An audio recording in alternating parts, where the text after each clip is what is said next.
Our world seems to be spinning out of control. We live supersized, fast-paced lives while we spend more than we earn.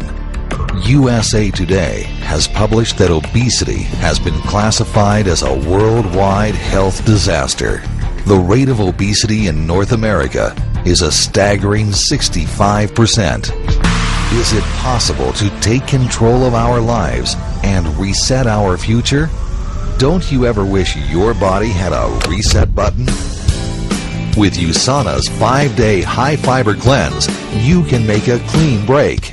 Now's the time for you to say, I'm taking control of my life today.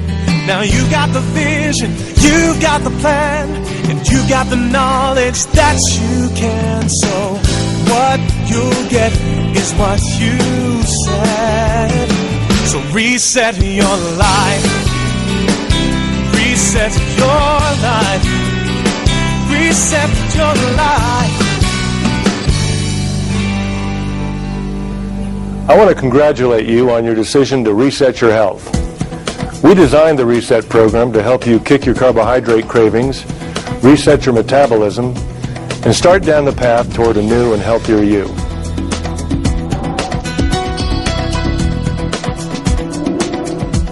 More than 2/3 of adults and 1/3 of children in the United States and Canada are now considered to be either overweight or obese.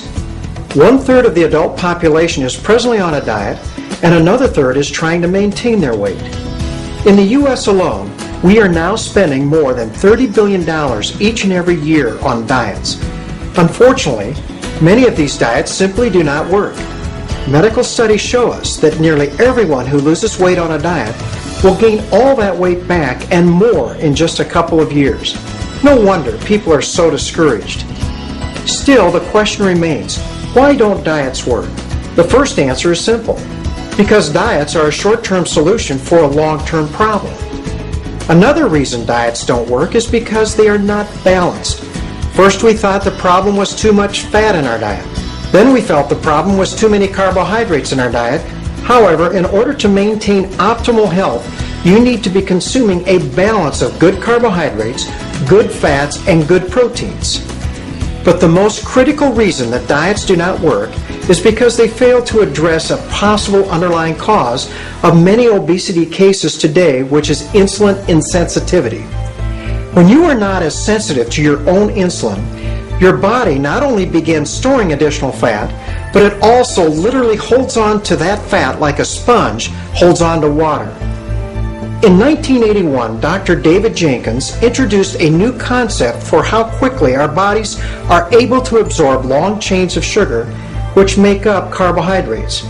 He had his patients eat a particular carbohydrate like bananas or apples or bread or potatoes or green beans, and then measured how quickly these foods caused their blood sugars to rise.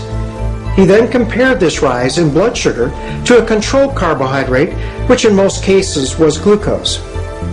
Using this comparison, he was able to calculate a number that he labeled the glycemic index.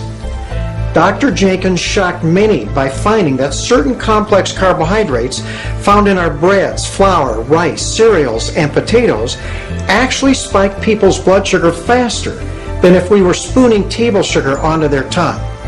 High glycemic foods literally spike your blood sugar and stimulate the release of insulin, which is your storage hormone. The body needs to control blood sugar in a very narrow range, and insulin drives the sugar into the cell to either be utilized or stored as glycogen or fat. Insulin also blocks the release of fat. So what exactly happens when you spike your blood sugar? When blood sugar rapidly rises, it causes a tremendous release of free radicals, which in turn leads to significant inflammation of the arteries, especially the fine arteries of the muscle called capillaries. This is known as glycemic stress. When you stimulate the release of insulin, your blood sugar drops about as fast as it went up. In fact, in the majority of individuals, the blood sugar will actually drop too low. With low blood sugar, you not only could note shakiness, weakness, and maybe some confusion, but it's also possible to have a seizure or go into a coma. You see, the body must maintain its blood sugar in a very narrow range.